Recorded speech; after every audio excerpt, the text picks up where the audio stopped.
नमस्कार. पावसाळी हवा आहे, वातावरण अतिशय छान आहे आणि या अशा मस्त पावसाळी हवेमध्ये गरमागरम भुईमुगाच्या शेंगा तर खूप छान लागतात. पण मी आज म्हटलं की भुईमुगाच्या शेंगा आज भाजून नको करायला, मस्त मसाला शेंग करूया. की जसं तोंडात फुटली ती शेंग, या थोडंसं आंबट, थोडंसं खारट, ते पाणी जेव्हा जिभेवर जातं ना शेंगातलं, कारण का ते या शेंगा उकडलेल्या असतात. तर अशा मस्त शेंगा आज आपल्याला बनवायच्या आहेत. तर बघू. आता बघा, मी इथे पाव किलो शेंगा घेतलेल्या आहेत. आता जमिनीखाली येत असल्यामुळे माती भरपूर आहे, बाजारातून आणल्यात, भरपूर माती आहे याच्यात. तर त्यामुळे थोड्याशा पाण्यात एक 10 मिनटं ठेवून आणि पुन्हा 2, 3, 4 पाण्याने जोपर्यंत ही माती जात नाही आपली, त्या शेंगा स्वच्छ होत नाहीत तोपर्यंत या छानपैकी धुवून घ्यायच्या आहेत.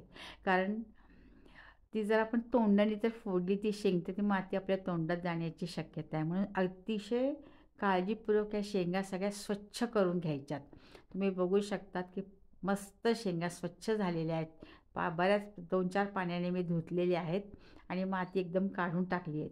आता मी काय करते आहे, थोड्या शेंगा अशा थोड्या फोडून घेते आहे. तुम्ही नाही फोडल्या तरी चालतील, कारण की मसाल्याचं पाणी आपोआप याच्यामध्ये जातंच. पण मी थोड्या फोडून घेतल्या म्हणजे अजून त्याची चव वाढते. म्हणून तुम्ही बघू शकता, बघा मी हाताने त्या शेंगा अशा ओल्याच आहेत, पटकन फुटतात. असं फार जास्त त्याला त्रास लागत नाही. तर या सगळ्या शेंगा मी बघा या पद्धतीने सगळ्या मी फोडून घेणार आहे. मी फोडल्या म्हणून तुम्ही फोडल्या पाहिजे असं काही नाही आहे. तशा शेंगा मी सगळ्या फोडून घेऊन एका डिशमध्ये मी या सगळ्या काढून घेणार आहे, कारण की छानच लागतात या सगळ्या शेंगा. या सगळ्या शेंगा बघा मी फोडून घेतलेल्या आहेत आणि या आता आपल्याला कुकरमध्ये शिजवायच्या आहेत. छान स्वच्छ झालेल्या शेंगा आहेत. पाव किलो शेंगा घेतलेल्या आहेत आणि बघा सगळ्या छानपैकी फुटलेल्या आहेत. तर हे काय आपण करूया की कुकरमध्ये या शेंगा आपण टाकूया. छोटा कुकर घेऊ शकता आणि कुकर जर नसेल, तुम्ही साध्या भांड्यामध्ये पाणी ठेवून त्यात पण हे उकळू शकता. पण वेळ वाचवायचा असेल म्हणून आपण आता या कुकरमध्ये ठेवणार आहोत. तर या पाव किलो शेंगा घेतल्या, डिशमधल्या या आपल्याला टाकायच्यात आता कुकरमध्ये. आणि भुईमुगाच्या शेंगा म्हटलं ना की एकतर चवीला तर छान असतात. चवीला छान असलं तरी सुद्धा याचे हेल्दी गुणधर्म आहेत आणि खाल्ल्याच पाहिजे. पावसाळ्यात या शेंगा मस्त उकडून खा, भाजून खा, पण खायलाच हव्या. ते बघा, हे आता मी शेंगा सगळ्या या कुकरमध्ये टाकते आणि याच्यात आपल्याला एक अर्धी वाटी फक्त पाणी आपण टाकूया. कारण का, तर जास्त जर पाणी टाकलं तर आपण जो त्यातनं मसाला टाकणार आहे तो पाण्यातच राहून जाईल.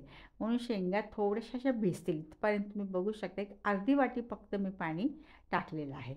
आणि यातच आपण जे मसाले टाकणार आहोत, मसाले म्हणजे काय, जे आपल्या घरातल्या तिखट मिठाच्या डब्यात जे असतं तेच. इथं मी चाट मसाला घेतलेला आहे, लाल तिखट आहे, मीठ आहे आणि चवीला लिंबू आहे. बस एवढंच आपल्याला टाकायचं आहे. तुम्ही धनेजिऱ्याची पूड वगैरे काय जे असेल ते टाका, पण काहीही गरज नाही. नुसतं तिखट मीठ जरी टाकलं आणि लिंबू तर असतंच, एक मस्त अशी छान यम्मी चव येते याला. बघा, आता तिखट टाकलं, मीठ टाकलं, आपण हे सगळं मीठ टाकून घ्यायचं आणि त्याच्यात एक अर्ध लिंबू घेतलेलं मी आणि अर्धे लिंबू आपल्याला पिळायचे.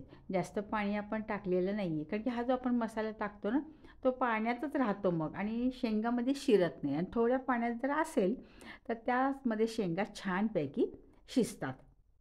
हे सगळा मसाला आपण हलवून घेतो आहे आणि हलवून घेतला, या कुकरला झाकण लावायचं आणि एक 3-4 शिट्ट्या होईपर्यंत आपल्याला शिजवून घ्यायच्या आहेत.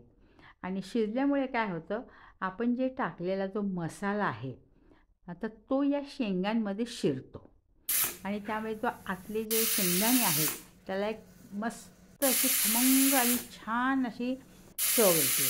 तुम्ही बघू शकता इथे जवळपास मी 3 ते 4 शिट्ट्या मी करून घेणार आहे आणि छान तोपर्यंत मस्त या शेंगा शिजतात. बघा तुम्ही, खूप छान शेंगा आतमध्ये त्यातले जे दाणे आहेत ते छान शिजलेले आहेत.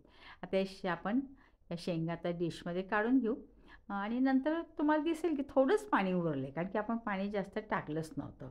तर या अशा मसाला शेंगा जेव्हा ते टाईमपास म्हणून मस्त छान वातावरणात सगळेजण बसलेत, आपण गप्पा मारत मारत या मसाला शेंगाचा आस्वाद घेतो आहे. आहा, बघा अगदी थोडं पाणी निघालेलं आहे. तर असं ह्या मस्त मस्त मसाल्या भुईमुगाच्या शेंगा, याला मुंगफली, मसाला मुंगफलीसुद्धा म्हणतात आणि गाड्यावर सुद्धा हे विकायला असतं. तर बरेच जण नुसतं मीठ टाकून सुद्धा करतात, तर तुम्ही पण करा आणि